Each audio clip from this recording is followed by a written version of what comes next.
तो जिस तरह से पहले मैंने आप लोगों को बता दिया था, आज से हम दोबारा से थ्योरी की क्लासेस का जो है ना वो आगाज करने जा रहे हैं।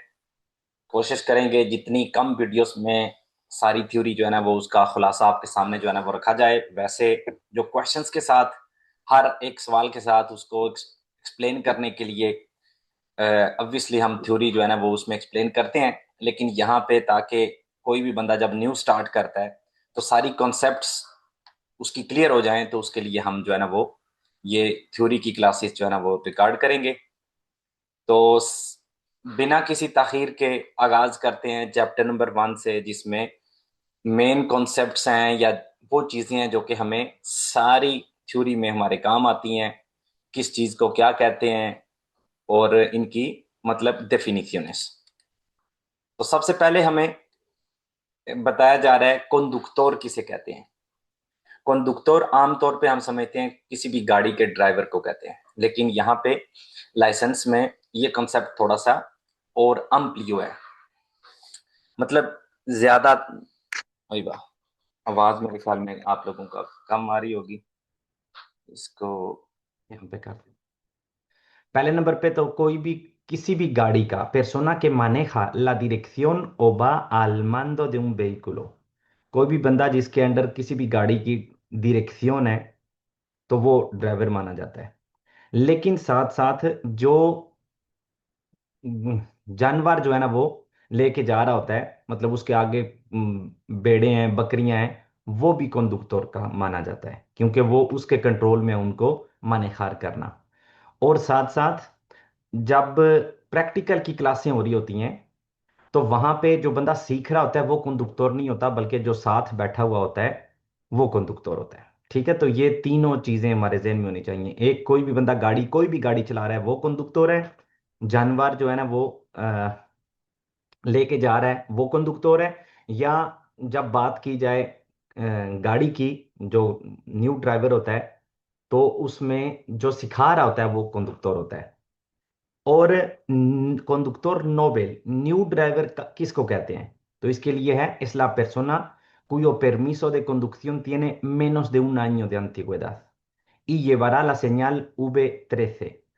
तो एक साल पुराना, जब तक आपका जो लाइसेंस है वो एक साल पुराना नहीं हो जाता, आप न्यू ड्राइवर कंसिडर किए जाते हो। और आपने, लाजमी है आपके लिए कि अपनी गाड़ी के पीछे ये एल जो होता है ये लर्नर का, ये आपने लगाना है। इसको कहते हैं उबे 13, इस निशान को उबे 13 V13। तो ये तो हो गया हमारा ड्राइवर। अब बहुत अहम चीज है यहाँ पे, इसको बड़े ध्यान से जो है ना वो समझ लेना है। अगर आप इसको समझ लेंगे तो बहुत सारी चीजें आपके लिए आसान हो जाएंगी। जितनी भी गाड़ियां हैं, ठीक है, जितनी भी गाड़ियां हैं उनको तीन हिस्सों में डिवाइड किया जाता है। ठीक है, वेहिकुलो, किसी किस्म की भी जो गाड़ी होती है, कोई भी चीज जो सड़क पे चलने के काबिल होती है उसको कहते हैं वेहिकुलो। अब जो वेहिकुलोस हैं वो तीन किस्म के होते हैं। नंबर एक पे है सीन मोटर, जिनमें मोटर नहीं होती।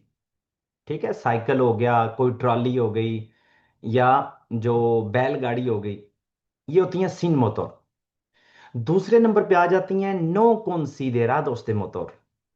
नो considerado का मतलब होता है मानी नहीं जाती मोटर वाली। होती मोटर वाली हैं लेकिन वो मोटर वाली मानी नहीं जाती।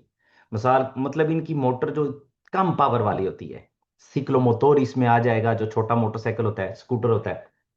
और इस केस में ट्राम भी इसी क्लासिफिकेशन में आती है। जो पातीनेते होता है वो भी छोटी सी मोटर होती है उसमें, या माजूर लोगों की जो गाड़ी होती है वो भी इसी में आती है। तो ये वो गाड़ियां हैं जो कि मोटर वाली नहीं मानी जाती। और सबसे अहम, या जिसमें ज्यादा गाड़ियां हैं, वो होती हैं आम मोटर। ठीक है, तीसरी जो इसमें है वो है व्हीकल्स आ मोटर, मतलब मोटर वाली।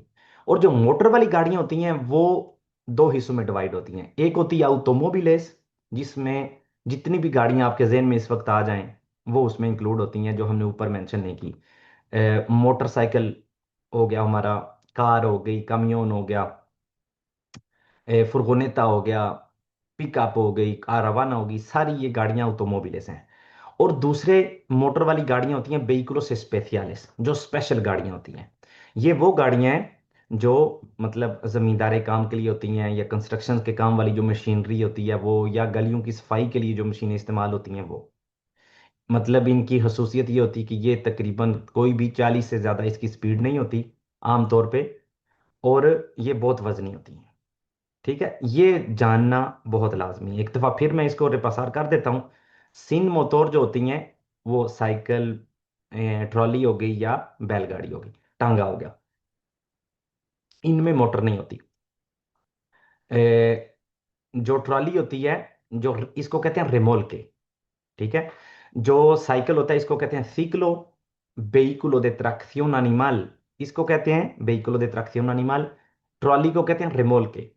और ये जो रेमोल्के होता है, ये अगर 750 केजी तक हो तो इसे कहते हैं लिखेरो, और अगर 750 केजी से ज्यादा का हो तो इसे कहते हैं पेसादो। ठीक है, तो ये भी बहुत अहम है, ये भी नोट करने वाली चीज है। लिखेरो 750 से कम रेमोल्के, 750 से ज्यादा का है तो फिर ये होगा पेसादो। और जो नो considerados de मोटोर हैं इनमें आ जाएगा सिक्लोमोटोर, क्वाद्रिसिक्लो लिखेरो। ये वाला जो है ना, ये क्वाद्रिसिक्लो लिखेरो होता है। मतलब ये भी कह लें सिक्लोमोटोर ही होता है, सिर्फ ये 4 टायरों वाला होता है। मतलब इसकी जो खसूसियत है अभी बाद में हम देखेंगे, वो सिक्लोमोटोर जितनी है। 45 से ज्यादा स्पीड नहीं है, और मोटर भी 50 तक। ये ट्राम भी इसी में आती है। माजूर लोगों की गाड़ी भी vehículo de personas de movilidad reducida इसको कहते हैं, और इसको कहते हैं patinete, vehículo de movilidad personal, vehículo de movilidad personal इसको कहते हैं। ये हो गई जो नो considerados de motor। अब चलते हैं जो होती हैं vehículos a motor automóviles। automóviles जितनी भी गाड़ियां हैं, चाहे लोगों को ट्रांसपोर्टर करने के लिए, चाहे सामान वाली, और उन सब की जो नंबर प्लेट होती है वो वाइट कलर की होती है। ये जो सिक्लोमोटोर है इसकी होती है येलो कलर की। ठीक है, और लेकिन ये जो गाड़ियां हैं ऑटोमोबिल्स हैं इनकी होती है जो नंबर प्लेट वो वाइट कलर की होती है। तो ये सारी मतलब जो भी पहले मैंने मेंशन किए हैं, बड़ा मोटरसाइकिल हो गया, कार होगी, अभी मैं आपके सामने जो है ना वो आपको दिखा देता हूँ। ये सारी होती हैं ऑटोमोबिलेस। और व्हीकल्स स्पेसियालेस होते हैं ओब्रास वाले, मतलब काम कंस्ट्रक्शन वाले, सर्विसियोस वाले या एग्रीकोलास, सफाई वाले, कंस्ट्रक्शन वाले, या जमींदारी काम वाले। ये होती हैं जो व्हीकल्स स्पेसियालेस। और इनकी नंबर प्लेट जो है ना ये इस तरह से होती है, ई से शुरू होती है और आगे ये इस तरह से होता है। अब यहाँ पे थोड़ी सी बात करते हैं व्हीकलो de movilidad personal, क्योंकि इसके बारे में आजकल बहुत ज्यादा क्वेश्चंस आ रहे हैं, तो इसको समझना जो है ना वो बहुत जरूरी है।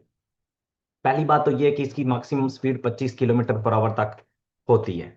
और दूसरा ये कि सारे जो कह सकते हैं ट्रैफिक के कानून है वो फॉलो करने होते हैं। और साथ साथ में ये रजिस्टर शुदा या मंजूर शुदा होनी चाहिए, मतलब इसका बाकायदा तौर पे सर्टिफिकेट होना चाहिए। तीसरी बात यह है कि इसके जो आगे वाला हिस्सा है उस पे एक वाइट कलर की लाइट होनी चाहिए, और पीछे रेड कलर की लाइट होनी चाहिए, जैसे किसी भी और गाड़ी की होती है। सारी गाड़ियों की आगे वाली लाइटें जो है ना वो वाइट कलर की होती हैं, पीछे वाली रेड कलर की होती हैं, सिवाय रिवर्स के, क्योंकि रिवर्स वाली पीछे वाली भी वाइट कलर की होती है। और सबसे अहम ये वाला पैराग्राफ यहां हमें बता रहा है कहां कहां ये नहीं चलाई जा सकती। अगर ये मेरा क्लियर हो गया तो बहुत सारे सवाल हैं जिनको बड़ी आसानी से मैं कर लूंगा। कहां आप इसके साथ नहीं जा सकते? नंबर 1, बियास इंटर उर्बानास। बियास कहते हैं सड़कें, इंटर उर्बानास कहते हैं आबादी से बाहर। आबादी से बाहर किसी सड़क पे भी नहीं जा सकती। टनल्स के अंदर नहीं जा सकती। टूनेलेस उर्बानोस, आबादी के अंदर बेशक ये चल सकती है, लेकिन आबादी के अंदर जो टनल्स होंगे उनमें ये नहीं जा सकती। सोनास प्यातोनालेस नी ट्रावेसियास, पैदल चलने वालों की जो जगह होती है वहां पे भी नहीं, और ट्रावेसियास पे भी नहीं। ट्रावेसियास उस सड़क को कहते हैं जो बाहर से आती है और किसी गांव के अंदर से गुजरती है। एक्सेप्शनली, मतलब एक स्पेशल तौर पे आबादी से बाहर सिर्फ उस वक्त हम इसको आबादी से बाहर ले जा सकते हैं जब बाकी ट्रैफिक से अलहदा इनकी स्पेशल ट्रैक बना हुआ हो। उसको कहते हैं podrán circular por carriles bici segregados del tráfico motorizado। segregado का मतलब होता है बाकी ट्रैफिक से अलहदा, डिफरेंट जगह पे। ठीक है, बाकी ट्रैफिक के साथ आबादी से बाहर नहीं चला सकती। उसका मेन रीजन ये है कि आबादी से बाहर गाड़ियों की स्पीड ज्यादा होती है, तो इसमें कोई किसी किस्म की भी प्रोटेक्शन नहीं होती। इस वजह से आबादी से बाहर इसको चलाने की इजाजत नहीं है। तो ये पातीनेते के हवाले से चीजें हमें जाननी है। उसके बाद बात करते हैं, अभी जो मैं आपको कह रहा था ऑटोमोबिलेस, तो ये सारी ऑटोमोबिलेस हैं। मोटरसाइकिल को कहते हैं मोटोसिक्लेटा। कौन सी दे कार, ये वाली जो चीज है मोटरसाइकिल के साथ, ये जिसके ऊपर बंदा भी बैठ सकता है, इसको कहते हैं सीधे कार। जो जब ये लगी होती साथ, तो इसको कहते हैं मोटोसिक्लेटा कौन सी दे कार। एक कार को कहते हैं तुरिस्मो। डेरिवादो दे तुरिस्मो उस गाड़ी को कहते हैं, ये आप देख सकते हैं सिर्फ आगे वाली सीट पे शीशा, पीछे शीशा भी नहीं है यहाँ पे। तो ये सिर्फ आगे लोग बैठ सकते हैं, पीछे सिर्फ सामान होता है। शेप इसकी कार जैसी होती है, लेकिन पीछे सिर्फ सामान रखा जा सकता है, किसी को आप बिठा नहीं सकते, तो इसलिए इसको कहते हैं डेरिवादो दे तुरिस्मो।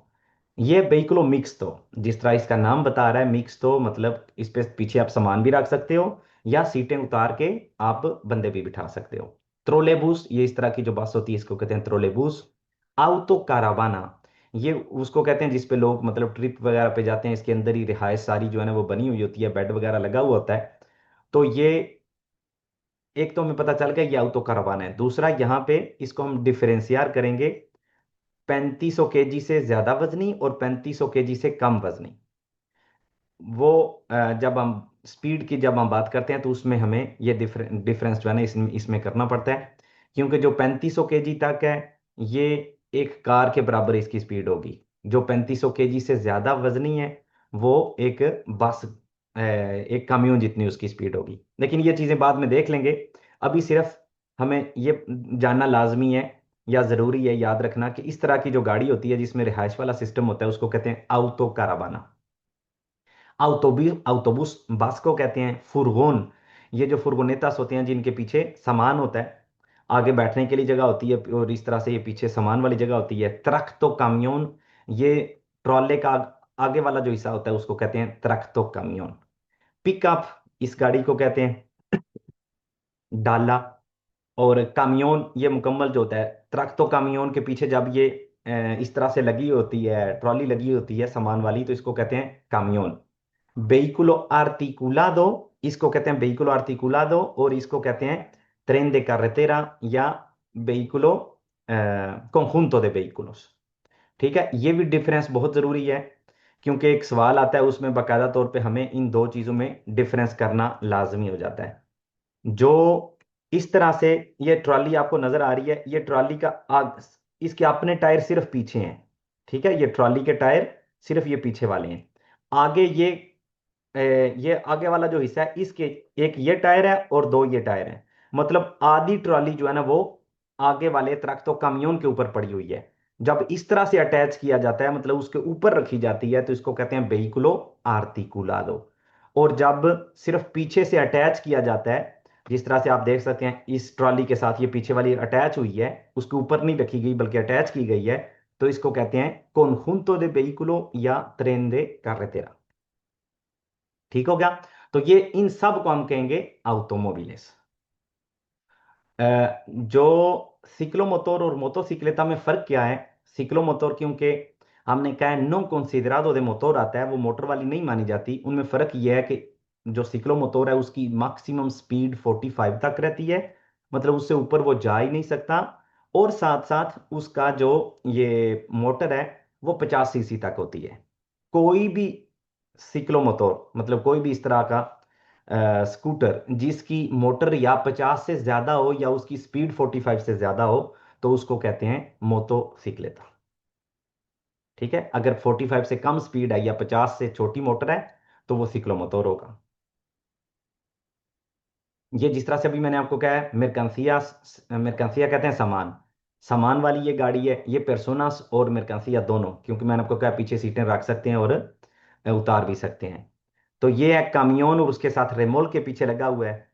और ये ट्रक तो कामियोन के ऊपर सेमी रेमोल के पड़ा हुआ है। ठीक है, इसको कहते हैं सेमी रेमोल के क्योंकि सिर्फ पीछे वाले टायर हैं इसके। और ये होता है कबीना इंटेग्रादा। अब एक और अहम कॉन्सेप्ट है, मतलब एक और नहीं है, ये एक जैसी ही है तीन कॉन्सेप्ट, लेकिन हमें इनमें डिफरेंस करना जो है ना वो लाजमी तौर पे आना चाहिए। किसी भी गाड़ी का जो अपना वजन होता है, एक गाड़ी का अपना वजन होता है, एक होता है जब गाड़ी लोड होती है उसका वजन, और एक वो वजन होता है जो ज्यादा से ज्यादा उस गाड़ी में रखा जा सकता है। ठीक है, ये तीन डिफरेंट कॉन्सेप्ट हैं, तो ये हमें पता होना चाहिए। तारा कहते हैं एक गाड़ी, किसी भी कोई भी चीज उसके अंदर नहीं है, ना ही उसके अंदर कोई सामान पड़ा हुआ है, ना ही लोग उसके अंदर बैठे हुए हैं। massa de vehículo sin pasajeros ni carga। ठीक है, con su dotación combustible, lubricante, मतलब अपनी उसकी सारी जो चीजें हैं वो उसके अंदर हैं। ठीक है, जो एक आम गाड़ी में होनी चाहिए, टायर उसके हैं, जो उसमें मतलब पानी वगैरह डलता है, सब कुछ, जो उसके अंदर ईंधन है, तेल है, वो सब कुछ है, जो उसकी अपनी चीजें वो सारी हैं। बाहर से ना सामान रखा गया और ना ही लोग बैठे हुए हैं। तो इस चीज को कहते हैं तारा। ठीक है, इसको कहते हैं तारा। अब जो डबल एम ए है, मासा मैक्सिमा ऑटोरिजादा, ये तीनों में से सबसे अहम कॉन्सेप्ट है। ठीक है, इन तीनों में से सबसे अहम कॉन्सेप्ट है मासा मैक्सिमा ऑटोरिजादा। इसका मतलब ये होता है कि हमने जो गाड़ी है।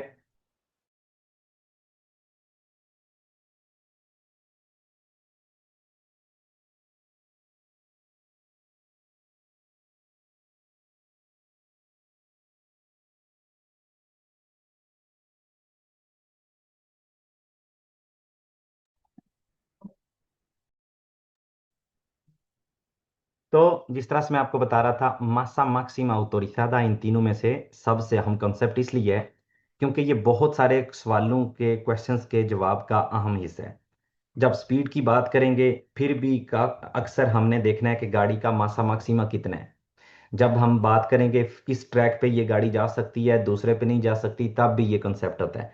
तो ये कहते हैं मासा मैक्सिमा, टोटल सामान और ड्राइवर के इंक्लूड, जो ज्यादा से ज्यादा सामान, ज्यादा से ज्यादा वजन हो सकता है उस गाड़ी का, उसको कहते हैं मासा मैक्सिमा ऑटोरिजादा। ये अहम इसलिए भी ज्यादा ज्यादा इसलिए है क्योंकि क्वेश्चन इसके बारे में ज्यादा इसलिए हैं क्योंकि हम जो लाइसेंस जिसकी हम तैयारी कर रहे हैं, जो है परमिशो बे, इसके साथ हम कौन सी गाड़ियां चला सकते हैं, अभी बाद में डिटेल में चलें बात करेंगे। लेकिन जिनका मासा मैक्सिमम 3500 केजी या उससे कम होगा, 3500 केजी से ज्यादा मासा वाली हम गाड़ियां, नॉर्मा जेनरल ये है कि हम बी लाइसेंस के साथ नहीं चला सकते। एक दो एक्सेप्शन है, वो बाद में बात करेंगे, लेकिन नॉर्मा जेनरल क्या कहता है। अच्छा, एक और चीज, जो जब भी मैं लफ्ज बोलूंगा नॉर्मा जेनरल, तो इसका मतलब होता है आम कानून। कानून ये कहता है, हर चीज में छोटी मोटी एक्सेप्शंस होती हैं, लेकिन जब मैं कहूंगा नॉर्मा जेनरल ये कहता है, इसका मतलब है आम कानून ये कहता है कि आप बी लाइसेंस के साथ 3500 केजी तक गाड़ियां चला सकते हो, उससे ज्यादा नहीं। एक्सेप्शन क्या है कि जो एग्रीकल्चर वाली एग्रीकोला मशीनरी है, ट्रैक्टर वगैरह या जमींदारी काम की कोई भी मशीन, उसमें वजन की लिमिट नहीं है। ठीक है, आम कानून क्या कहता है, कोई भी गाड़ी आप नहीं चला सकते जो 3500 केजी से ज्यादा की होगी। एक्सेप्शन कौन सी है कि आप ये जो एग्रीकोला गाड़ियां हैं, वो जितना भी वजन हो आप बी लाइसेंस के साथ चला सकते हैं। ठीक हो गया। तो मासा मैक्सिमा का मतलब होता है, मासा मैक्सिमा ऑटोरिजादा, जो मैक्सिमम वजन उस गाड़ी का हो सकता है। मिसाल के तौर पे मेरे पास एक गाड़ी, उसका मासा मैक्सिमा 3500 केजी।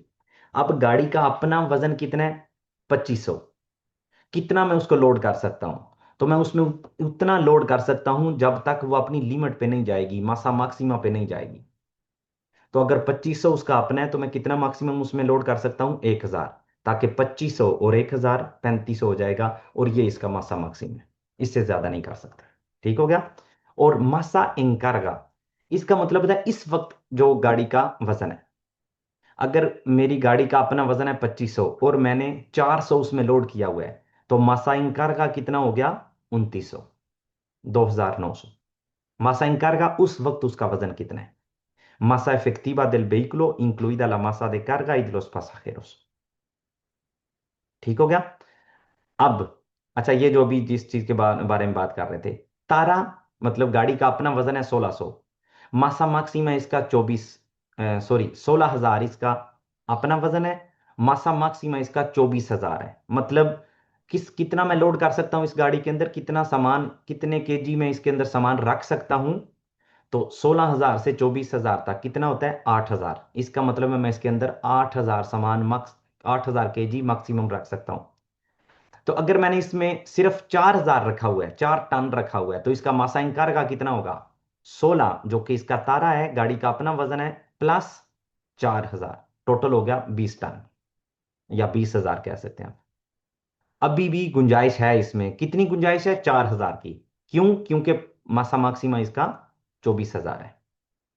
ठीक है, अगर किसी कंसेप्ट के लिए मतलब आप लोगों को समझ ना आए तो पूछ लें कि ये कंसेप्ट जो है ना वो दोबारा से एक्सप्लेन कर दो या जो भी।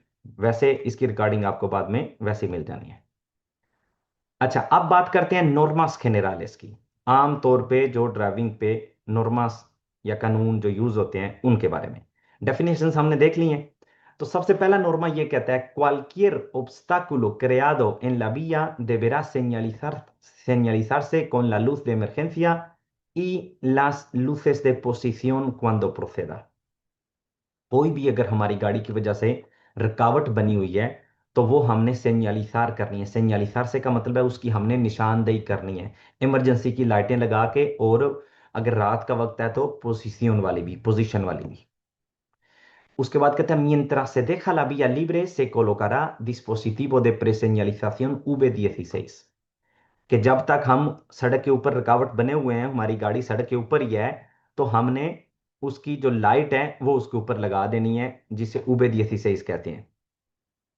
पहले दो ट्रायंगल होते थे, एक आगे लगाना होता था एक पीछे लगाना, तो अब ये जो लाइट है ये सिर्फ आपने गाड़ी के ऊपर, सबसे ऊपर वाला जो गाड़ी का हिस्सा होता है उसके ऊपर आपने ये लाइट लगानी होती है। तो बिल्कुल बकवास, कोई इसकी आम रोशनी नहीं होती, लेकिन कानूनी तौर पे हमने ये करना है। Se prohíbe llevar abiertas las puertas del vehículo, abrirlas antes de su inmovilización o apearse sin haber comprobado que no existe peligro, sobre todo para los ciclistas। सबसे पहले हमें कहता है कि जब गाड़ी चल रही है तो कोई भी उसका दरवाजा खुला हुआ नहीं हो सकता। ना उसकी डिग्गी खुली हो सकती है, ना कोई भी और दरवाजा। मतलब अगर आपने सामान इतना लोड किया है कि ठीक तरह से दरवाजा नहीं बंद हो रहा या डिग्गी नहीं बंद हो रही, तो ये प्रोहिबिट है, आप ऐसा नहीं कर सकते। और साथ साथ ये भी प्रोहिबिट है कि आप गाड़ी ठीक तरह से रुकी नहीं है अभी तक और आप उसके दरवाजे खोल रहे हैं, या आप जो साइकिल वगैरह हैं, उनको देखे बिना चल पड़ना भी प्रोहिबिdo है। Se entrará y saldrá del vehículo por el lado más próximo al borde de la vía। कोई ऐसा कानून नहीं है कि आपने हमेशा गाड़ी की राइट साइड पे, राइट साइड से उतरना है या लेफ्ट साइड से उतरना है। कानून या नॉर्मा जनरल क्या कहता है, हम उस साइड से उतरेंगे या गाड़ी में बैठेंगे más próximo al borde de la vía। más próximo होता है ज्यादा नजदीक, al borde de la vía सड़क के किनारे के, सड़क के किनारे के ज्यादा करीब जो साइड होगी उससे हम दाखिल होंगे गाड़ी में या गाड़ी से उतरेंगे। ठीक है, ये नॉर्मास जेनेरालिस हैं, मतलब आम तौर पे जो हमने फॉलो करने हैं ड्राइविंग के दौरान। उसके बाद कहते हैं, los vehículos no podrán emitir niveles de ruido o gases superiores a los permitidos। जो लिमिट होगी उससे ज्यादा हम ज्यादा गैसेस वगैरह माहौल में नहीं फेंक सकते। ना ही जो है ना वो रुइदो कर सकते हैं, मतलब आवाज हरन वगैरह का भी इस्तेमाल जरूरत से ज्यादा नहीं कर सकते।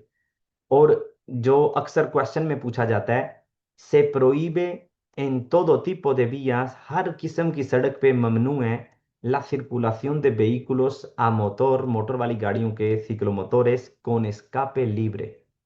escape libre कहते हैं बिना साइलेंसर के। बिना साइलेंसर के किसी भी सड़क पे किसी भी गाड़ी का या सिक्लोमोटर का चलना ममनू है। sin el silenciador de las explosiones, मतलब साइलेंसर के बिना गाड़ी चलाना टोटली प्रोहिबिdo है। Está prohibido conducir utilizando cascos o auriculares। मुकम्मल तौर पे ममनू है कि आपने हेडफोन लगाए हों या auriculares कानों में अपने डाले हुए हों, इसके साथ आप बिल्कुल भी गाड़ी नहीं चला सकते।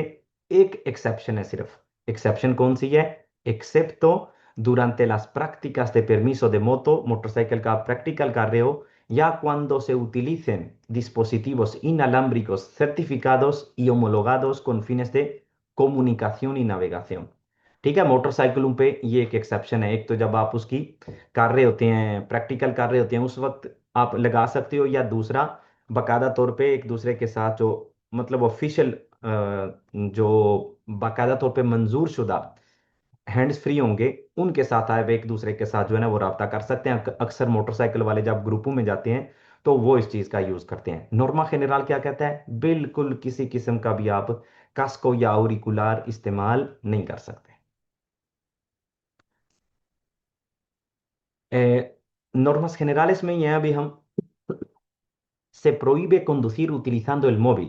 बिल्कुल मोबाइल का हम इस्तेमाल नहीं कर सकते ड्राइविंग के दौरान। Se prohíbe conducir con el móvil, excepto cuando se utilice un dispositivo manos libres। मतलब मैं हैंड्स फ्री के साथ गाड़ी में अगर गाड़ी चला रहा हूँ, और मानोस लिब्रेस कहते हैं हैंड्स फ्री के साथ जो आपकी सारी गाड़ी में जो आवाज़ आती है, कोई आपको कान के साथ जो है ना वो नहीं लगाना पड़ता, तो उसके साथ आप बात कर सकते हो। हाथ में मोबाइल पकड़ के आप बिल्कुल भी इस्तेमाल नहीं कर सकते।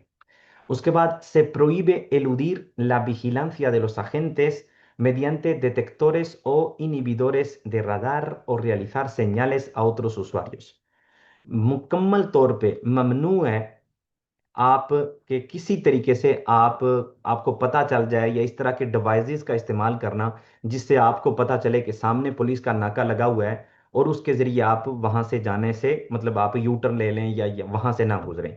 अगर पता चल जाए कि आपके पास कोई इस तरह का डिवाइस है जिससे आपको पता चला है वहां पे पुलिस है या नाका लगा हुआ है, और आप जा रहे हो, या किसी दूसरी गाड़ी वाले को हाथ से इशारा करके आप कहते हो, अक्सर सड़क पे आप लोगों ने देखा होगा गाड़ियों वाले एक दूसरे को कहते हैं स्पीड नीचे कर लो, लाइटें जो है ना लाइटों के साथ जो है ना वो इशारा करते हैं, तो ये मुकम्मल तौर पे ममनू है। आप किसी को भी पुलिस की मौजूदगी का नहीं आप इशारा कर सकते।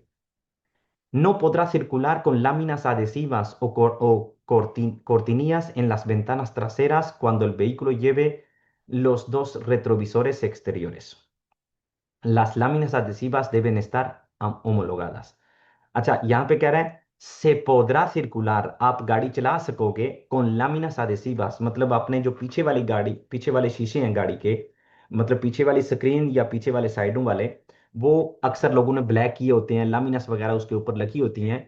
तो ये करने की इजाजत है किस सूरत में, जब गाड़ी की साइड वाले दोनों शीशे हों, रेट्रोविसोरेस जिनके साथ पीछे देखा जाता है, जब दोनों आपके ठीक काम कर रहे हैं तो फिर आप ये चीज कर सकते हैं। अगर राइट साइड वाला नहीं है तो उस सूरत में आप ये नहीं कर सकते, क्योंकि किसी भी गाड़ी के लिए मतलब एक कार के लिए स्पेशली तौर पे अंदर वाला जो शीशा रेट्रोविसोर होता है जो ड्राइवर के बिल्कुल ऊपर होता है ये लाजमी होता है, और लेफ्ट वाला जब अंदर वाले से ठीक ठीक से आपको नजर नहीं आएगा क्योंकि आपने पीछे ब्लैक शीशे लगाए हुए हैं, तो उस सूरत में राइट साइड वाला जो है ना वो लाजमी हो जाएगा। इसका मतलब ये है कि जब राइट साइड वाला और लेफ्ट साइड वाला आपका शीशा गाड़ी में, अगर दोनों शीशे हैं आपकी गाड़ी में, तो फिर आप कर सकते हो अपने मतलब शीशे पीछे वाले ब्लैक। और अब बात करते हैं डॉक्यूमेंट्स की, जो गाड़ी में मुख्तलिफ किस्म के परमिशोस हैं, लाइसेंस वगैरह हैं उनकी। 5 मिनट रेस्ट के साथ मैं पानी पी लूँ।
ओके, तो अब बात करते हैं डॉक्यूमेंटोस की, जो गाड़ी की जरूरी दस्तावेजात होती हैं, जरूरी डॉक्यूमेंट्स होते हैं। तो उनमें एक तो सबसे पहले जो होता है वो लाइसेंस। लाइसेंस जिसको कहते हैं परमिसो दे conducción, जिसकी आप यहाँ पे तैयारी कर रहे हैं, किस लिए हम कर रहे हैं, परमिसो दे conducción बे की। तो कोई भी आपकी मिसाल के तौर पे जितनी भी चीज़ें इसके ऊपर लिखी होंगी, कोई भी तब्दीली होती है, आपका एड्रेस तब्दील होता है, आपका नहीं था आपके पास, नहीं है था, फिर आपके पास नहीं आ जाता है, या कोई भी तब्दीली होती है, या आपकी नज़र ठीक थी फिर आपकी ऐनक लग गई है, तो कोई भी इस तरह की जो मॉडिफिकेशन है वो आपने कितने दिनों में करनी है?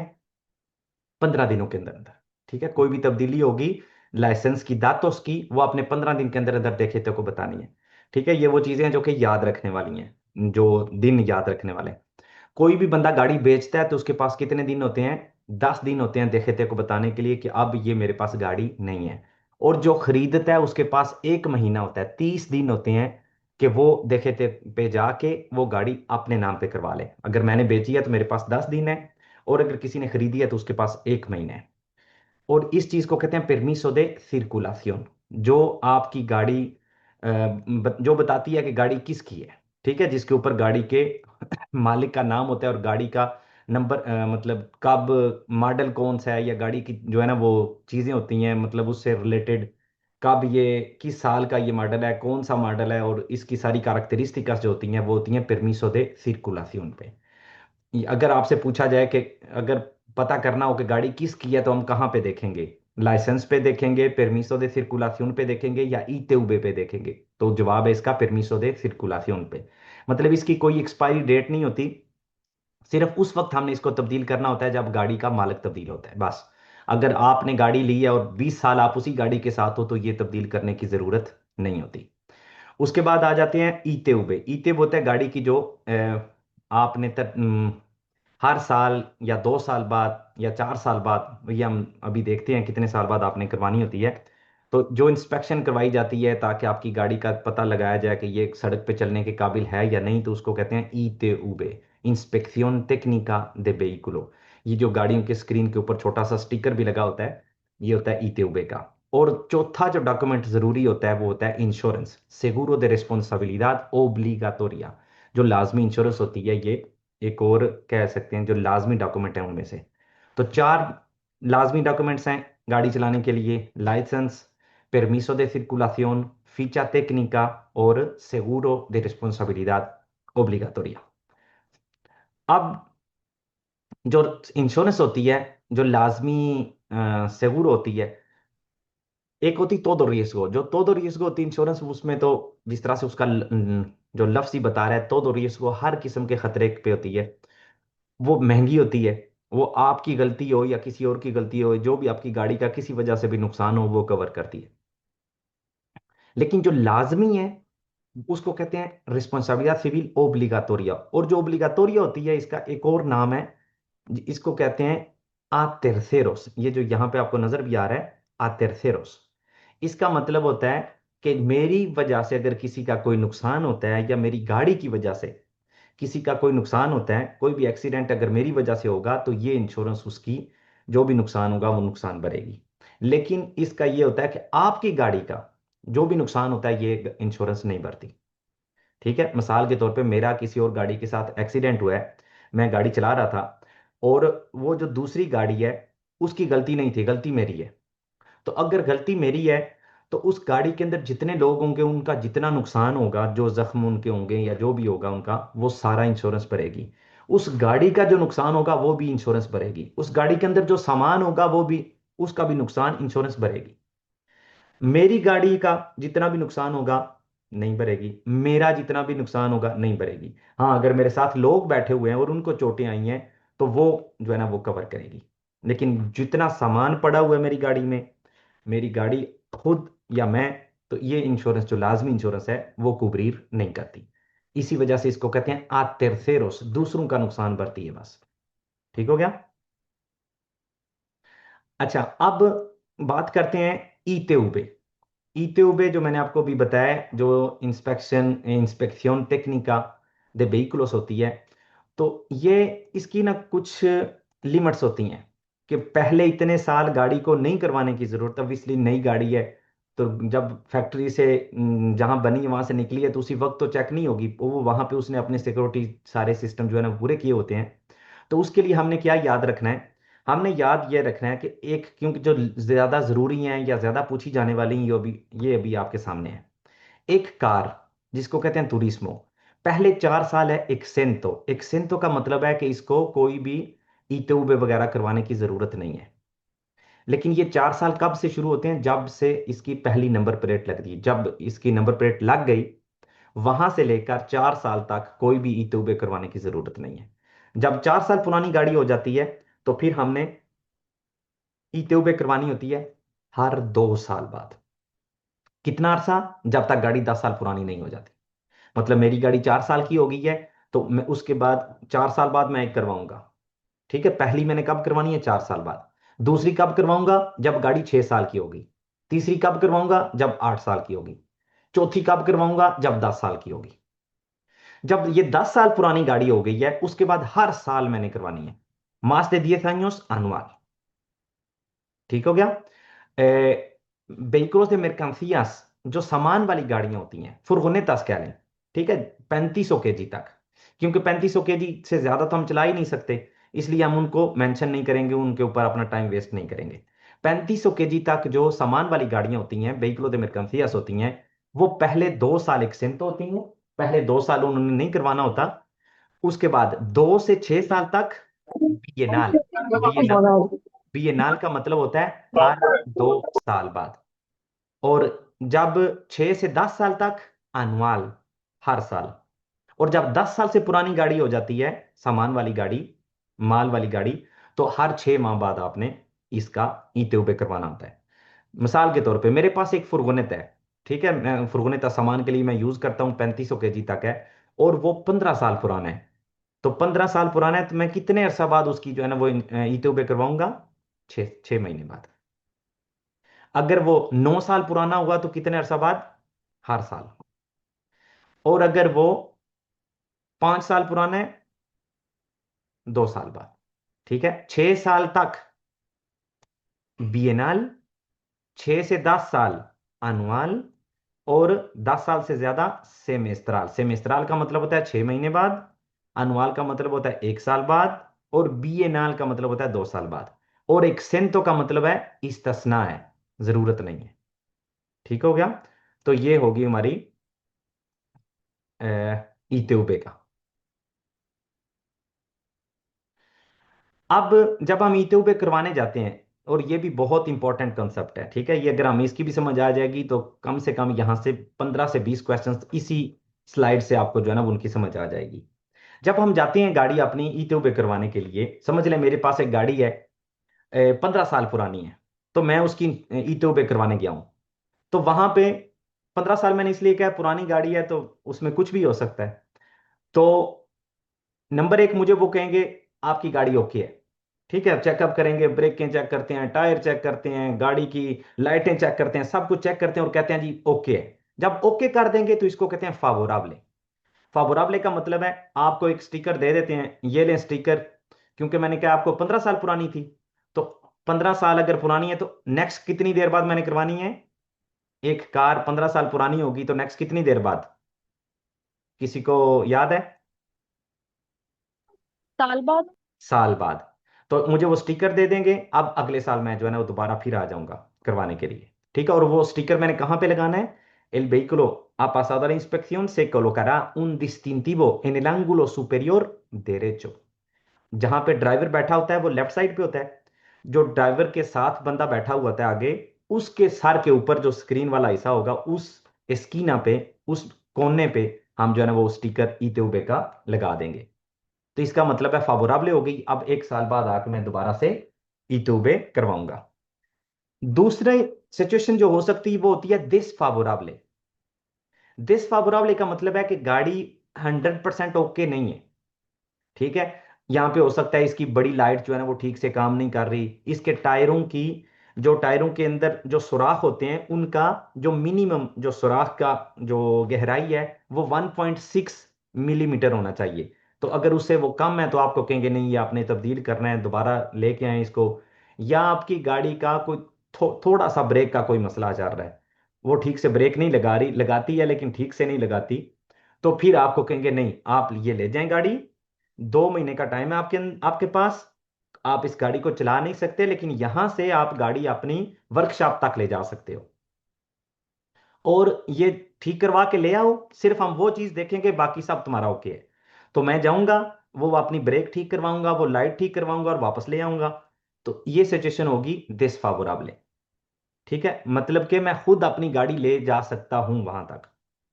और नेगेटिवा का ये मतलब होता है कि गाड़ी में कोई बड़ा नुक्स है, ऐसी हालत है गाड़ी की कि गाड़ी को सड़क पे नहीं निकाल सकते, मैंने ग्रुआ वाले को कॉल करनी है, वो मेरी आएगा, मेरी गाड़ी को वर्कशॉप तक ले जाएगा और जो भी इसमें मसला है वो ठीक होगा, फिर गाड़ी जो है ना वो लेके आएंगे और फिर हमारी जो है ना वो चेक करके हमें फावोराबले करेंगे।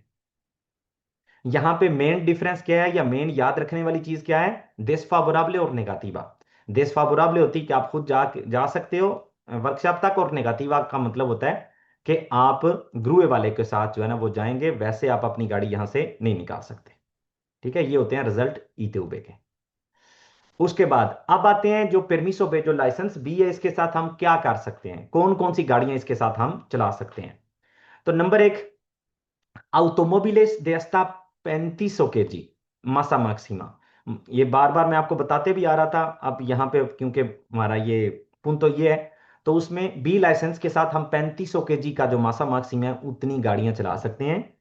और साथ साथ 9 लोगों वाली गाड़ियां, मतलब जिस गाड़ी में 10 लोगों के बैठने की जगह हो, ड्राइवर को इंक्लूड करके 10 बंदे बैठ सकते हो, वो मैं अपने बी लाइसेंस के साथ नहीं चला सकता। ठीक हो गया। और अगर जो रेमोल के लिखेरो है, ये जो रेमोल के लिखेरो किसको याद है, किसको हमने कहा है क्लास के स्टार्ट में, हमने कहा है रेमोल के पेसादो भी हो सकता है, लिखेरो भी हो सकता है। तो लिखेरो कौन सा होता है, जो 750। 750 से कम का हो। तो इसका मतलब है जो 750 से कम वाला होगा रिमोल के, वो मैं हर सूरत में अपनी गाड़ी के पीछे लगा सकूंगा, बेशक वो लगाने के साथ दोनों का मिला के 3500 kg से ज्यादा ही क्यों ना हो जाए। छोटा रिमोल के हमेशा लगा सकते हैं, कोई उसमें वजन की लिमिट नहीं है। और जो बड़ा रिमोल के होगा 750 से बड़ा, उसके लिए कंडीशन ये है कि फिर दोनों का मिला के 3500 से ज्यादा नहीं हो सकता। समझ आ गई बात। छोटा हमेशा और बड़े को साथ लगाने, बड़ा रिमोल के लगाने की कंडीशन ये है कि गाड़ी का और रिमोल के का दोनों का मिला के 3500 kg से कम वजन हो फिर लगा सकते हैं। और जो बी लाइसेंस है, उस जब उसकी जो 3 साल पुराना जब हो जाता है, तो फिर उसके साथ मैं A1 वाली मोटरसाइकिल सारी चला सकता हूं। वो सारी मोटरसाइकिल जो हम A1 लाइसेंस के साथ चला सकते हैं, मतलब 1 to 5 तक, 1 to 5 तक मोटरसाइकिल में, जब मेरे लाइसेंस को 3 साल हो जाते हैं, 3 साल पुराना मेरा लाइसेंस हो जाता है, तो समझ लें कि आप 1 to 5 मोटरसाइकिल जो है ना उसके साथ चला सकते हैं। जब आप लाइसेंस लेते हैं उसी वक्त आप सिक्लो मोटर चला सकते हो, मोटरसाइकिल नहीं चला सकते। मोटरसाइकिल चलाने के लिए आप क्या इंतजार करना होगा, 3 साल का। जब आपका लाइसेंस 3 साल पुराना हो जाता है तो उसके साथ आप मोटरसाइकिल चला सकते हो, लेकिन उसकी लिमिट क्या है, 1 to 5, 125 सीसी तक। क्योंकि ये वो सारी मोटरसाइकिल, या आप इस तरह से याद कर लें 1 to 5 तक, या आप ये याद कर लें कि A1 जो लाइसेंस होता है मोटरसाइकिल का A1, उसके साथ आप जो भी मोटरसाइकिल चला सकते हो वो आप 3 साल बाद अपने लाइसेंस के साथ चला सकेंगे। दोनों में जो भी आपके जेन में ज्यादा ठीक से बैठ जाए वो आप अपने जेन में रखें। रेमोल के वाला नहीं समझा, रेमोल के वाला ये है कि आपके पास बी लाइसेंस है, उसके साथ आप 3500 kg तक जो है ना वो गाड़ी चला सकते हो। ठीक है, तो अब आप इमेजिन करें ये कार है, इसका अपना वजन है 3500 kg। ठीक है, तो मेरा लाइसेंस कहता है आप 3500 kg तक चला सकते हो और इसका अपना 3500 kg है। तो क्या इसके पीछे मैं कोई चीज लगा सकता हूं। तो हमें कहते हैं जी अगर ये रेमोल के जो पीछे है ये 750 kg तक है तो फिर मैं लगा सकता हूं। ठीक है, बेशक दोनों का मिला के 4250 ही क्यों नहीं हो गया, लेकिन ये क्योंकि छोटा रेमोल के है 750 वाला है, इसलिए मैं ये लगा सकता हूं। अब ये रेमोल के जो पीछे वाला है ये 800 केजी का है, तो क्या मैं ये 800 केजी वाला लगा सकता हूं? नो। क्यों? क्योंकि दोनों का मिला के 3500 केजी से ज्यादा हो जाना है, इस वजह से। समझ आ गई बात की? अगर ज्यादा वजनी है तो फिर दोनों का मिला के 800 केजी तक, 3500 केजी तक। लेकिन अगर छोटा है तो फिर कोई मसला नहीं है, वजन का आप हर सूरत में लगा सकते हो। अब आ जाते हैं पुंतोस। जब आप लाइसेंस लेते हैं तो आपको कितने पुंतोस मिलते हैं? 8। ये आप देख रहे हैं, जो कंडक्टर नोवेलिस होते हैं उनको दो, पहले बात तो ये है कि आप 8 आपको पुंतोस मिलेंगे। या आप कोई कोर्स करते हो पुंतोस रिकवर करने का, तब भी आपको 8 पुंतोस मिलते हैं। मतलब आप नया लाइसेंस लें या पुंतोस आपकी किसी वजह से खत्म हो गई है और आप कोई कोर्स करते हो, तो दोनों सूरतों में आपको कितना मिलेगा? 8 पुंतोस। 8 पुंतोस आपकी हैं। अब आपने कितना इंतजार करना है? 8 पुंतों के साथ आपने 2 साल कुछ भी नहीं करना। कुछ भी नहीं करने का मतलब ये नहीं कि गाड़ी नहीं चलानी, बल्कि कोई गलती नहीं करनी। जब 2 साल आप गलती नहीं करेंगे तो आपकी वो 8 से 12 पुंतोस हो जाएंगी। कोई बड़ी गलती आपने नहीं की, 2 साल बाद 2 años sin perder puntos, तो आपके कितने हो जाएंगे? 12। जब आपके 12 पुंतोस हो गए हैं, अगले 3 साल आपकी कोई पुंतो जाया नहीं होती, कोई बड़ी गलती आप नहीं करते ऐसी जिससे आपके पुंतो जाया हो, तो आपके 14 पुंतोस हो जाएंगे। और उसके बाद अगले 3 साल अगर आप कुछ भी नहीं करते, कोई बड़ी गलती नहीं करते, तो आपके 15 पुंतोस हो जाएंगे। और ये हमारा मैक्सिमम होता है। ज्यादा से ज्यादा किसी बंदे की जो पुंतोस होती हैं लाइसेंस की, वो 15 पुंतोस होती है। No se podrá perder más de 8 puntos en un solo día, salvo que se cometan infracciones muy graves. Norma general ये कहता है कि एक दिन में ज्यादा से ज्यादा आप 8 पुंतों ही खो सकते हो, perder हो सकते हो। हाँ, अगर कोई बहुत ही बड़ी आपने कोई गलती की है तो इससे ज्यादा भी हो सकती हैं, लेकिन आमतौर पे मैक्सिमम कितनी है? 8 पुंतों। और आप चलते हैं जो सेन्यालेस हैं उनके ऊपर। सेन्यालेस 4 किस्म के होते हैं, जो निशान होते हैं। एक होते हैं गोल, और बैकग्राउंड उनका ब्लू कलर का होता है। ये कह लें, मतलब कल मेरे से किसी ने पूछा है क्या मुझे ये जितने भी निशान हैं सेन्याले से सारे याद करने होंगे? तो एक एक करके आपको याद करने की जरूरत नहीं है। अगर आप इनको समझ लेते हैं तो सिर्फ थोड़े समझने से आपको बाकी सब की भी समझ आ जाएगी। वैसे निशान तो हमें नजर आ रहा होता है, किसी भी जो निशान है उसके, मतलब कोई भी बोर्ड है उसके ऊपर जो निशान है वो तो हमें दिख रहा होता है। मेन मसला होता है कि हमें समझ आए कि ये किस तरह का निशान है। तो यहां पे हमने देखना है कि जो गोल शेप में है, ठीक है, और बैकग्राउंड उनका ब्लू है, तो उनको कहते हैं ओब्लिगासियोन के। मतलब वो वहां पे जो भी कह रहे हैं वो लाजमी है। जो ट्रियंगल शेप में होते हैं इस तरह से, त्रियंगुलो, उस वो होते हैं खतरे के, पेलीग्रो। इस तरह का निशान होगा, जो भी उसके अंदर होगा वो खतरा मुझे बताया जाएगा कि यहां पे ये खतरा है। और अगर गोल ही हो और उनका बैकग्राउंड ब्लू हो, लेकिन जो सर्कल है वो रेड कलर का होता है, तो ये होते हैं प्रोहिबिशियन के। प्रोहिबिशियन का मतलब है वो मना कर रहे हैं आपको, जो भी उसके अंदर चीज है उससे आपको वो मना कर रहे हैं। और जो चोरस होते हैं वो होते हैं इंडिकासियन के, आपको बता रहे होते हैं ये कर लें ये कर लें। मतलब ना ही वो खतरा होता है, ना ही वो कोई भी चीज आपके लिए लाजमी करार दे रहे होते हैं, और ना ही वो आपके लिए कोई भी चीज ममनू करार दे रहे होते हैं। चलें, स्टार्ट करते हैं फिर। Las indicaciones de las señales se aplicarán a toda la anchura de la calzada para los conductores a quienes se dirija la señal। जब सड़क की एक साइड पे, सिर्फ एक साइड पे निशान लगा हुआ है, कोई भी बोर्ड लगा हुआ है, तो वो सारी सड़क के लिए होगा। मतलब यहां पे अगर 60 लिखा हुआ है तो 60 सिर्फ पहले ट्रैक के लिए नहीं है, बल्कि बाकी सारे ट्रैक्स के लिए भी यही है। No obstante, su aplicación podrá limitarse a uno o más carriles mediante marcas en la calzada।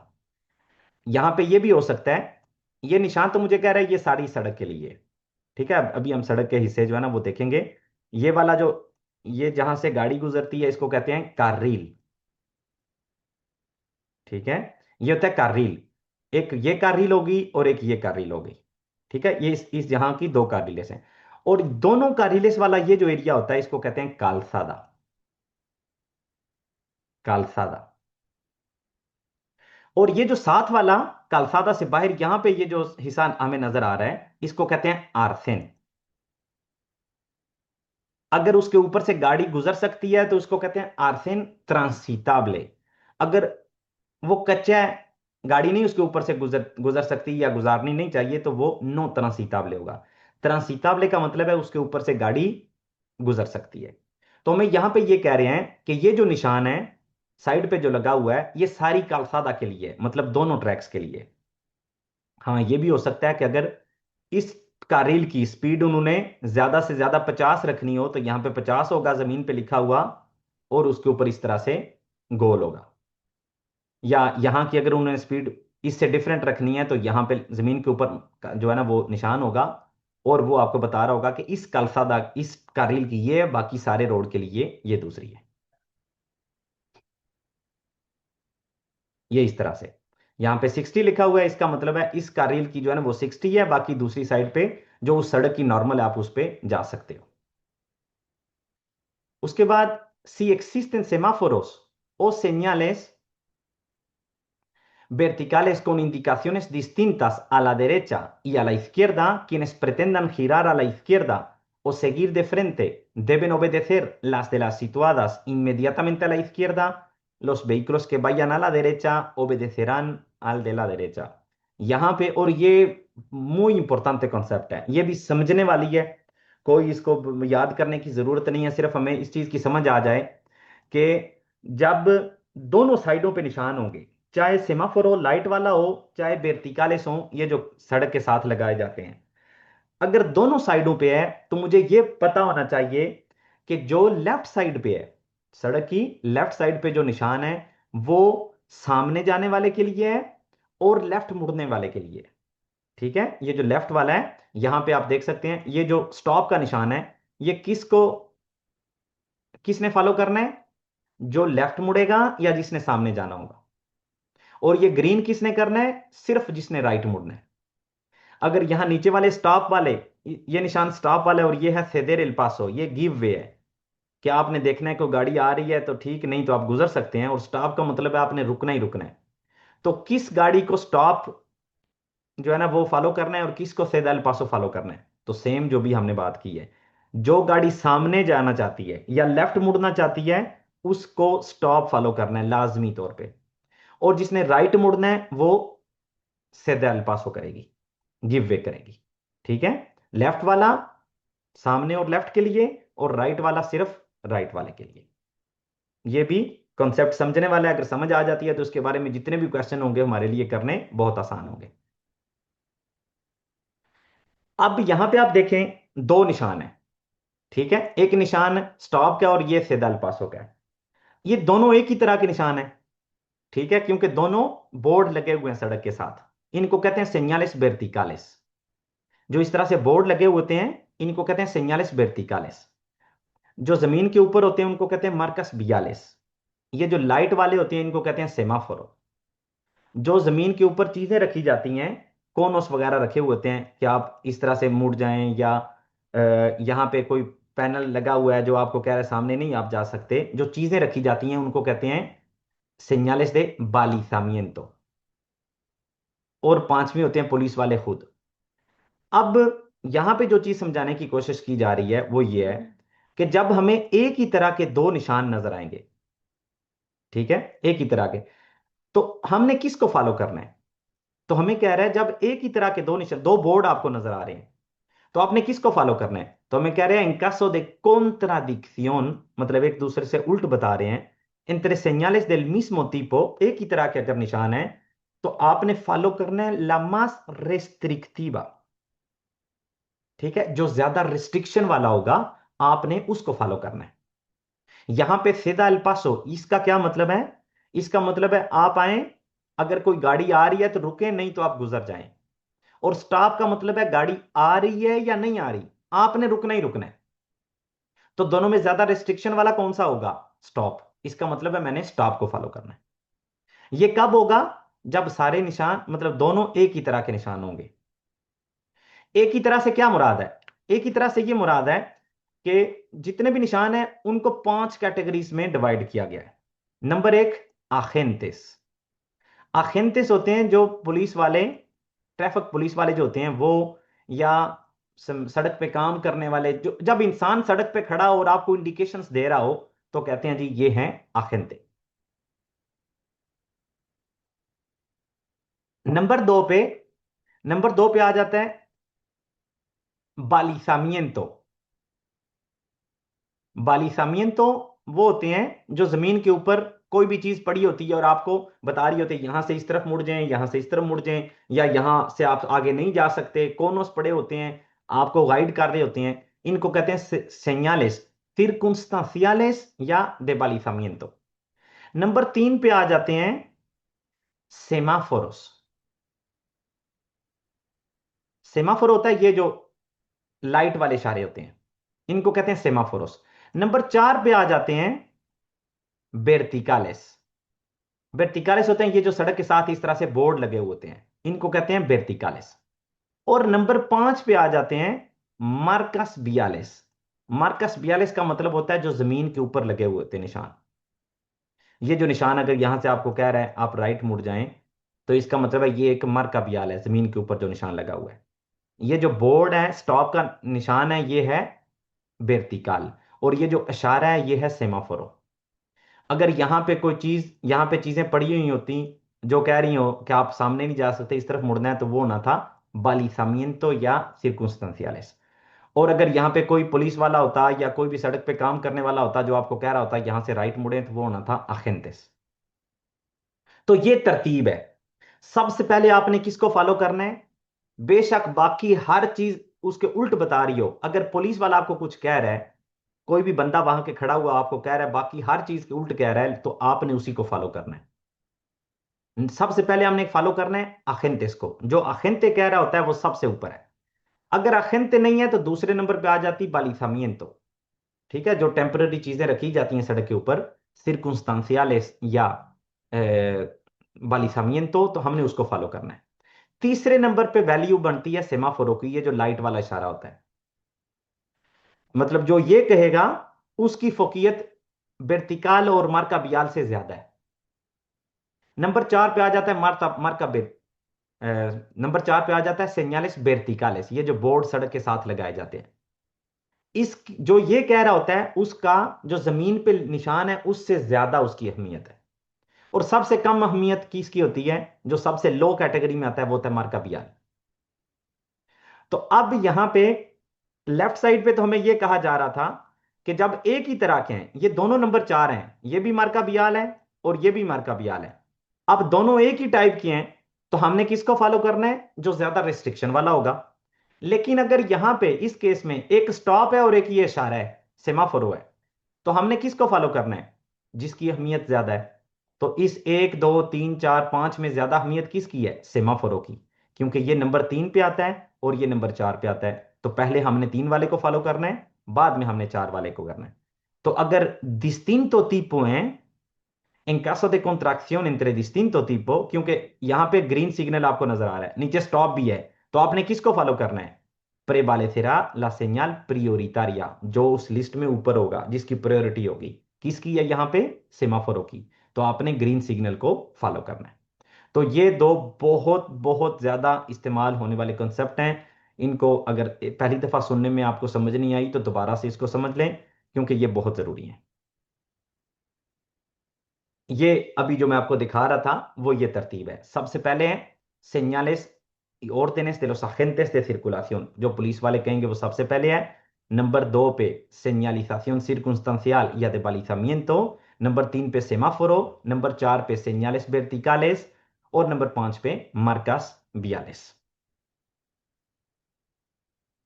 तो सबसे पहले यहां पे देखते हैं मार्कस, जो अखेंटेस के जो निशान होते हैं, जो पुलिस वाले हाथ से निशान इशारे करते हैं, उनका क्या मतलब है। अगर वो एक ही हाथ से, और ये बहुत दफा पूछा जाता है, अगर एक हाथ से ये इस तरह ऊपर उसने किया हुआ है तो इसका क्या मतलब है? इसका मतलब है जितनी भी गाड़ियां आ रही हैं उस सड़क पे, या जितने भी लोग हैं बेशक पैदल चलने वाले, सब को ये रुकने का कह रहा है। ये नहीं कि सामने से आ रहे हैं, पीछे से आ रहे हैं, लेफ्ट से आ रहे हैं, राइट से आ रहे हैं, no. todos los usuarios de la vía, उनको कह रहा है रुक जाए। अगर ये इस तरह से इसने हाथ किया हुआ है, राइट साइड पे इस तरह से अगर किया हुआ है, या दूसरी साइड पे किया हुआ है, अगर दोनों किए हुए हैं, तो इसका मतलब होता है कि जिनको ये, जिनकी ट्राजेक्टोरिया, जिनके रास्ते को ये काट रहा है, सिर्फ उन्होंने रुकना है। मिसाल के तौर पे अगर इसने ये इस तरह से किया हुआ है, जो सामने से जाएंगे उसने रुकना है, और जो पीछे से आएगा उसने रुकना है। लेफ्ट या राइट से जो आ रहे हैं उनको रुकने का नहीं बोल रहा। इन दोनों में फर्क क्या है? ये जो है ये सिर्फ सामने और पीछे वाले को रोक रहा है, और ये सब को रोक रहा है। पहले वाला जो है ना, एक बाजू जिसने किया हुआ है, ये सबको रोक रहा है। जो इस तरह से करेगा वो सिर्फ उनको रोक रहा है जिनका रास्ता वो काट रहा है। जब बाजू के साथ ऊपर नीचे करेगा, इस तरह से बाजू ऊपर नीचे, इसका मतलब होता है स्पीड अपनी कम कर ले। बाजू को ऊपर नीचे कर रहा है पुलिस वाला, तो इसका मतलब स्पीड कम कर लो। अगर उसके हाथ में लाइट है रेड कलर की, और वो आपकी तरफ इस तरह से लाइट आपको मार रहा है, या आप गाड़ी चला रहे हो, पीछे से पुलिस वाली गाड़ी आ रही है और वो आपको इस तरह से रेड कलर की लाइट दे रहे हैं, तो उसका मतलब होगा राइट साइड पे, सड़क की राइट साइड पे गाड़ी रोक दो। ठीक है, ये हम कह रहे हैं रुक जाओ। और अब जो सिलबात होती है, सीटी होती है उनके साथ, तो एक होती छोटे छोटे जो है ना वो सिलबात हो, पी पी पी पी। अगर इस तरह से करेंगे P P P P P P छोटे छोटे, तो इसका मतलब होता है रुक जाएं रुक जाएं रुक जाएं रुक जाएं। और जब एक ही बड़ी करेगा पी, तो इसका मतलब होता है निकल जाओ। ठीक है, छोटे छोटे toques silbatos cortos, detención, रुक जाओ। largo, उसका मतलब होता है reanudación, मतलब अपना जारी रखो, या तुम जा सकते हो, यहां से गुजर सकते हो। अब अगर वो मोटरसाइकिल पे जा रहे हैं, तो ये तीन किस्म का जो है ना वो झंडे होते हैं, तो इनका मतलब क्या है? ग्रीन झंडे का मतलब है ला calzada queda abierta de nuevo। इसका मतलब ये है कि कोई भी, मिसाल के तौर पे जो ज्यादा ये पुलिस वाले मोटरसाइकिल पे आते हैं, वो जब कोई किसी किस्म की शहर के अंदर से कोई रेस हो रही होती है, या साइकिल गुजर रहे होते हैं, कंपटीशन हो रहा होता है, तो सबसे पहले जो है ना वो रेड कलर वाला आता है मोटरसाइकिल। इसका मतलब है, ये कह रहा होता है टेम्पररी तौर पे ये सड़क बंद हो गई है। ठीक है, टेम्पररी तौर पे ये सड़क बंद हो गई है, अब यहां से कोई नहीं गुजर सकता। येलो कलर वाला है, उसका मतलब है कि ध्यान से गुजरना है, बहुत ज्यादा आपने देख के यहां से गुजरना है। कोई खतरा है, मतलब कोई भी खतरनाक काम हो रहा है, या कुछ बच्चे हैं या साइकिल है या जो भी है, ध्यान से करना है। और ग्रीन का मतलब ये होता है जो यहां से गुजरना था वो गुजर गया है। इस ग्रीन जो झंडा है इसके पीछे से आप आ सकते हो, इसको ओवरटेक नहीं कर सकते, क्योंकि जो सड़क खुली है इसके पीछे पीछे खुली है। इससे आगे अभी भी वो प्रोसीजर चल रहा होगा जिसकी वजह से सड़क बंद की गई थी। मतलब जब जहां जहां से ये गुजर रहा है वहां वहां से सड़क खुल रही है। रेड वाले का मतलब है सड़क बंद हो गई है। येलो वाले का मतलब है ध्यान से, ध्यान से कोई खतरा है यहाँ पे। और अगर लाइट रेड होती है, इस तरह luz roja intermitente o destellos hacia adelante, तो इसका भी मतलब होता है कि अपनी गाड़ी रोक लें। जिस तरह से वो दूसरी लाइट का आपको बताया, जो हाथ में रेड कलर की लाइट होती है, उसका भी यही मतलब था, और इसका भी यही मतलब है कि आप लोग यहाँ पे रुक जाएं। ये जो होते हैं नो से puede adelantar, इनको हम ओवरटेक नहीं कर सकते। ठीक है, ना ही ग्रीन वाले को, ना येलो वाले को, और ना ही रेड वाले को, इनको हमने ओवरटेक नहीं करना, मतलब कर नहीं सकते, क्योंकि इनसे आगे खतरा है या सड़क बंद है। ये जो है इसका मतलब है कि आप गाड़ी रोक दें, जिस तरह से अभी मैंने वो दूसरी लाइट का आपको कहा है राइट साइड पे। और जैसा जैसा वो पुलिस वाले मेगाफोनिया के साथ, स्पीकर के साथ आपको कहेंगे, आपने वो बातें माननी है। मिसाल के तौर पे आप जा रहे हो और अचानक से आप देखते हो आपके पीछे पुलिस वाली गाड़ी है, और वो रेड कलर की लाइट का इशारा आपको कर रहे हैं, तो वो क्या कह रहे हैं? आपको कह रहे हैं अपनी राइट साइड पे रुक जाओ, और जो पुलिस वाले आपको स्पीकर के जरिए कहेंगे वो आपने फॉलो करना है। तो ये सेनियालेस de balizamiento, ये नेक्स्ट क्लास में, अगली जो हमारी थ्योरी की क्लास होगी उसमें कर देखेंगे। आज के लिए इतना ही, काफी लंबी क्लास हो गई है, इसको हम जो है ना वो ध्यान से समझ के करेंगे तो बहुत ज्यादा सवाल आपको करने की जरूरत नहीं होगी, कॉन्सेप्ट्स क्लियर हो जाए हमारे, तो क्वेश्चन खुद ब खुद खुद ही आपको समझ आ जाते हैं। तो मिलते हैं इंशाल्लाह नेक्स्ट क्लास में। अल्लाह हाफिज।